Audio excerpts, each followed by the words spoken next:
আর এক মুসলমানের উপরে জুলুম করবে না, তার উপর বোঝা চাপিয়ে দিবে না, তাকে কষ্ট দিবে না। এটা হচ্ছে ইসলামের নীতি। তো এই হাদিস থেকে অনেক অনেক বিষয় মনে পড়ে। তো আল্লাহ রাব্বুল আলামিন আমাদেরকে সঠিকটি বোঝার তৌফিক দান করুন, আল্লাহুম্মা আমিন। আরেকটি হাদিস, খুব গুরুত্বপূর্ণ একটা হাদিস আমি আপনাদের সামনে পেশ করতে যাচ্ছি।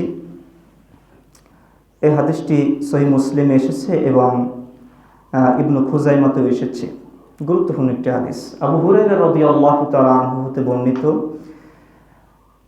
তিনি বলেন, একদিন রাসূল সাল্লাল্লাহু আলাইহি ওয়াসাল্লাম আমার হাত ধরে বললেন যে আল্লাহ রাব্বুল আলামিন জমিনকে সৃষ্টি করেছে শনিবারে। কি বারে বললাম? খলাকাল্লাহুল বারিআ ইয়াউমুস সাবতি। সাবতি মানে হচ্ছে শনিবারে। আল্লাহ রাব্বুল আলামিন জমিনকে সৃষ্টি করেছেন শনিবারে। এরপরে বলছে ওয়া খলাকাল জিবালা, আল্লাহ তাআলা পাহাড় পর্বত সৃষ্টি করেছেন রবিবারে। এরপরে গাছ গাছালি সৃষ্টি করেছেন সোমবারে। যত খারাপ জিনিস রয়েছে, খারাপিয়াত রয়েছে, এগুলো সব সমন্বয় আল্লাহ তাআলা মঙ্গলবারের দিন সৃষ্টি করেছে। এরপরে রাসূল সাল্লাল্লাহু আলাইহি ওয়াসাল্লাম বলছেন আল্লাহ রাব্বুল আলামিন বুধবারের দিনে আল্লাহ তাআলা আলো এবং জ্যোতিকে সৃষ্টি করেছেন। সুবহানাল্লাহ পড়েন। আল্লাহ তাআলা এই আলো জ্যোতিকে আল্লাহ রাব্বুল আলামিন বুধবার সৃষ্টি করেছেন এবং আল্লাহ রাব্বুল আলামিন বৃহস্পতিবারে তিনি সৃষ্টি করেছেন সমস্ত জগতের প্রাণীকুল। যত প্রাণী এগুলো আল্লাহ তাআলা বৃহস্পতিবারের দিনে সৃষ্টি করেছেন এবং আমাদের, আপনার, আমার সকলের আদি পিতা আদম আলাইহিস সালাতু ওয়াস সালামকে আল্লাহ তাআলা সৃষ্টি করেছেন শুক্রবারে। জোরে বলুন সুবহানাল্লাহ। পৃথিবী শেষ হবে কবে? ধ্বংস হবে কবে? শুক্রবার। কোন টাইমে বলতে পারেন? আসরের টাইমে। এবং আদম আলাইহিস সালাতু ওয়াস সালামকে সৃষ্টি করা হয়েছিল আসরের সময়ে। ইমাম মাহদীর আত্মপ্রকাশ ঘটবে আসরের সময়ে। পৃথিবীতে আল্লাহ রাব্বুল আলামিন গুরুত্বপূর্ণ জিনিসগুলো আল্লাহ তাআলা শুক্রবারে সৃষ্টি করেছেন। এমন কি সহিহ হাদিস রয়েছে, যদি কেউ জুমার দিনে মারা যায়, কোনো মুসলিম, আল্লাহর কোনো ইমানদার, আল্লাহর কোনো বান্দা যদি শুক্রবারের দিনে মারা যায়, তাহলে তার কবরের শাস্তি আল্লাহ রাব্বুল আলামিন মাফ করে দেন। সুবহানাল্লাহ।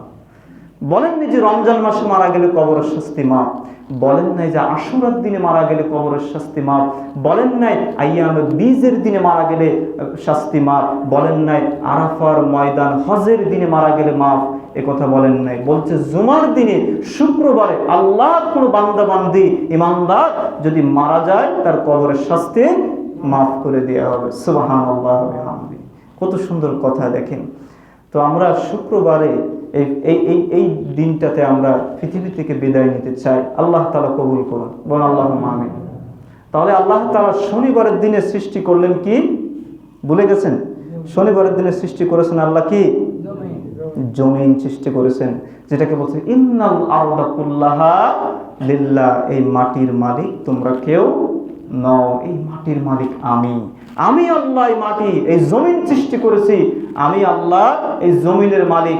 এবং ইনিল হুকমু ইল্লা লিল্লাহ, এই জমিনের হুকুম চলবে আমি আমার বিধানের উপরে। সুবহানাল্লাহ। ইনিল হুকমু ইল্লা লিল্লাহ, আল্লাহর বিধান দিয়ে জমিন পরিচালনা করতে হবে। তো আল্লাহর বিধান যদি কার্যকর না করা হয়, আল্লাহর বিধান দিয়ে যদি জমিন পরিচালনা না করা হয়, তাহলে জমিনে অশান্তি থাকবে কিনা?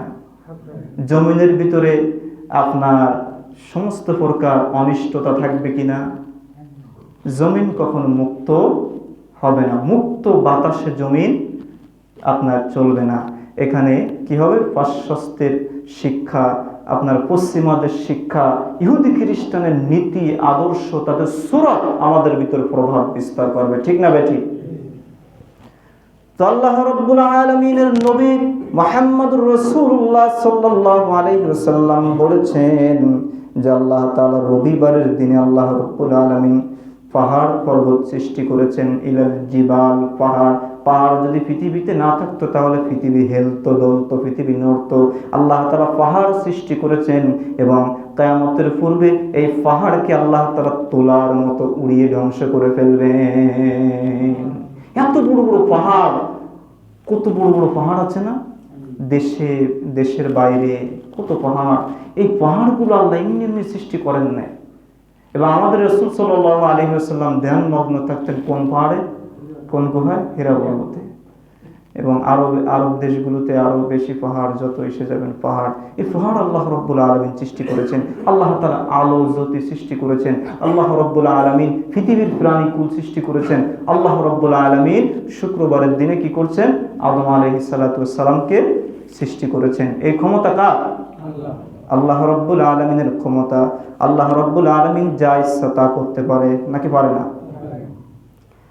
আল্লাহ রাব্বুল আলামিনের সঙ্গে যদি কেউ মুখোমুখি হয়, আল্লাহর সঙ্গে যদি কেউ জিহাদ ঘোষণা করে, রাসূল সাল্লাল্লাহু আলাইহি ওয়াসাল্লামের সুন্নাতের বিরুদ্ধে যদি কেউ জিহাদ ঘোষণা করে, আল্লাহ রাব্বুল আলামিনের বিরুদ্ধে যদি দাঁড়িয়ে যায়, আল্লাহ তাআলা বলে, মানুষ তোকে সৃষ্টি করেছে আমি এবং দুর্বল করে সৃষ্টি করেছি। আমি পৃথিবীতে তোকে বাঁচিয়ে রেখেছি। তোর জীবন মৃত্যুর মালিক হচ্ছে আমি আল্লাহ রাব্বুল আলামিন। কিন্তু আমার বিরুদ্ধে নাফরমানি করিস না, আমার বিরুদ্ধে দাঁড়াস না। অবশ্যই মৃত্যুর মুখোমুখি এবং আমার সঙ্গে কিয়ামতের দিন সাক্ষাৎ করা লাগবে। মানুষ দাঁড়িয়ে যাচ্ছে, কত নাস্তিক আমাদের সমাজে আছে না নেই? নাস্তিক দাঁড়িয়ে যাচ্ছে, কোরআনের আয়াতের বিরুদ্ধে কথা বলছে, এই বিধান মানি না, নবীজির এই সুন্নাত মানি না। এ প্রকাশ্যে বলছে, বাস্তবভাবে বলছে। তো এদের ভিতরে কি কিছু আছে? এদের মাথায় আছে কিছু? বলেন। এরা সব সময় ইসলামকে কিভাবে খাটো করা যায়, অসম্মান করা যায়, এটি এই বিষয়ে তারা জিহাদ ঘোষণা করেছে। তো এই জিহাদ যারা ঘোষণা করেছে ইসলামের বিরুদ্ধে, এরা কোনোদিন বিজয় হবে না। আমার ভাইরা, ইসলামের সাথে আপনি আমি যদি না থাকি, কোনো মুসলমান যদি না থাকে, আগে কি পিছে কি কেউ ইসলামের সাথে থাকলো না, এতে ইসলামের কোনো ক্ষতি হবে না। হবে? ইসলামের কোনো ক্ষতি হবে না।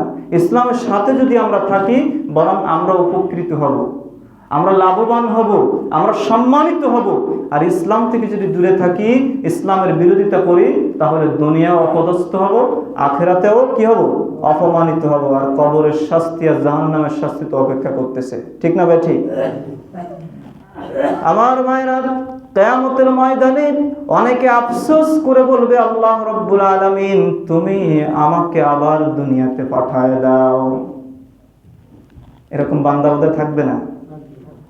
সেদিন আফসোস করে বলবে যে, আল্লাহ রাব্বুল আলামিন তুমি আমাকে দুনিয়াতে আবার পাঠিয়ে দাও।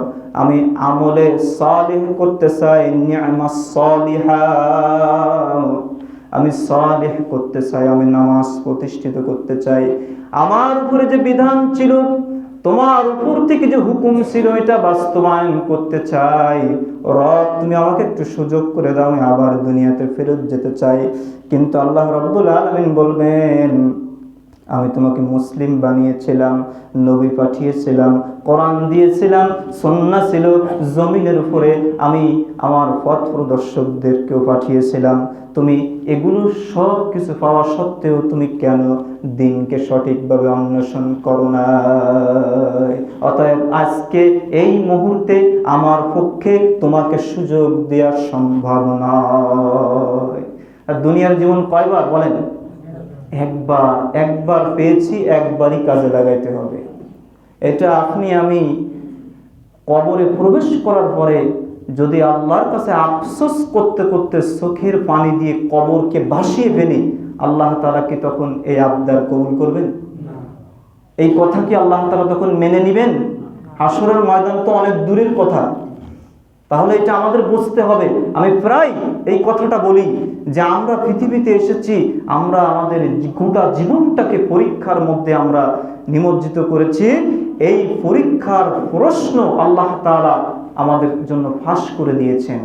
আমরা জানার পরেও যদি ফিরে না আসি, সঠিক স্থানে যদি আমরা আপনার মজবুত জায়গাতে যদি আমরা পৌঁছাতে না পারি, তাহলে এটা আমাদের ব্যর্থতা, ঠিক না ভাই? ঠিক। এ কি রাসূল সাল্লাল্লাহু আলাইহি ওয়াসাল্লামের ব্যর্থতা, সাহাবীদের ব্যর্থতা, কোরআনে কারীমের ব্যর্থতা?